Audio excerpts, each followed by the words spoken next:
بسم اللہ الرحمن الرحیم۔ السلام علیکم۔ کیپٹل ٹاک میں خوش آمدید۔ سندھ کو گیس نہ ملی تو سب کی گیس بند کر دیں گے، یہ دھمکی دی ہے وزیر اعلیٰ سندھ مراد علی شاہ صاحب نے سندھ اسمبلی میں کھڑے ہو کر۔ تو ان کی یہ جو دھمکی ہے، اس دھمکی کے پیچھے اصل کہانی کیا ہے؟ کیا کوئی سیاسی مقاصد ہیں؟ اور وفاقی وزارت پیٹرولیم اور قدرتی وسائل اس پر کیا موقف رکھتی ہے اور اس کا کیا جواب ہے؟ یہ جواب ہم لیں گے وفاقی وزارت پیٹرولیم اور قدرتی وسائل سے، لیکن اس سے پہلے کچھ ذکر ہو جائے آج کور کمانڈرز کانفرنس کا۔ کور کمانڈرز کانفرنس کا اعلامیہ آپ کے سامنے آ چکا ہے، اور اس اعلامیے میں واضح طور پہ کہا گیا ہے کہ ملک دشمن سرگرمیوں پر کوئی سمجھوتا نہیں کیا جائے گا، یعنی کہ جو کلبھوشن یادیو کی جو ملک دشمن سرگرمیاں تھیں اس پہ کوئی سمجھوتا نہیں کیا جائے گا۔ کلبھوشن یادیو کے بارے میں کچھ مزید حقائق، کچھ مزید انکشافات سامنے آ رہے ہیں، اور اب یہ بھی واضح ہو رہا ہے کہ اس شخص نے اپنا نام بدل کر ایرانی ویزا کیوں حاصل کیا تھا، اور یہ ایران ایک مسلمان نام کے ساتھ کیوں گیا تھا۔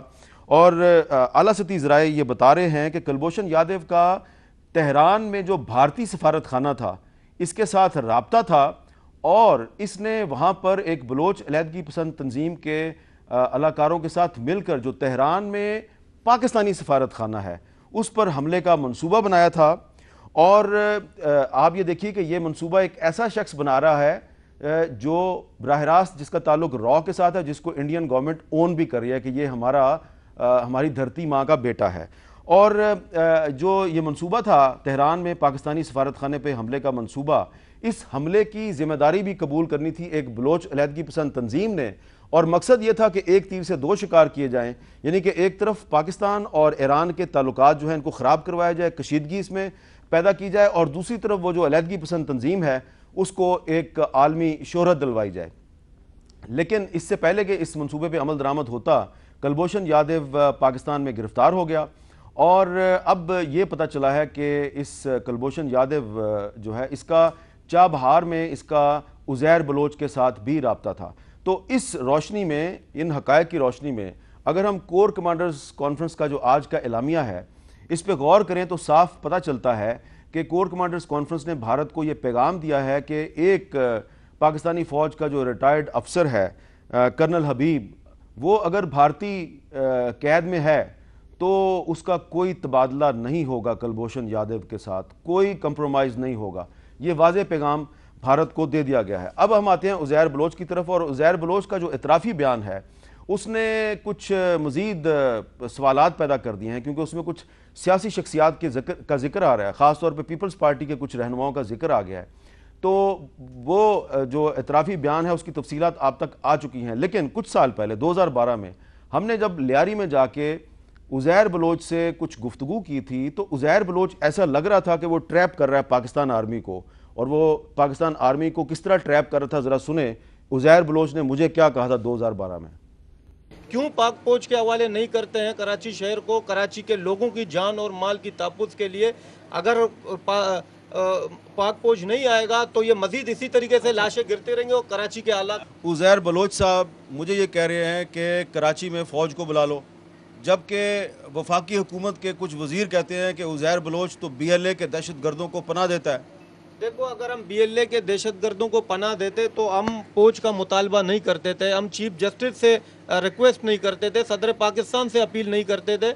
ہم محب وطن پاکستانی ہے، یہ سازش کے تحت صرف متحدہ کہہ رہی ہے، اور وفاقی وزیر داخلہ رحمان ملک صاحب وہ جو اسلم چودھری نے بی ایل اے کے 3 دہشت گرد ادھر سے گرفتار کیے، وہ کہاں سے آئے تھے؟ وہ تقریباً 18 جنوری سے وہ لاپتہ تھے، ان کا کیس سپریم کورٹ میں بھی چل رہا ہے، بلوچستان ہائی کورٹ میں بھی۔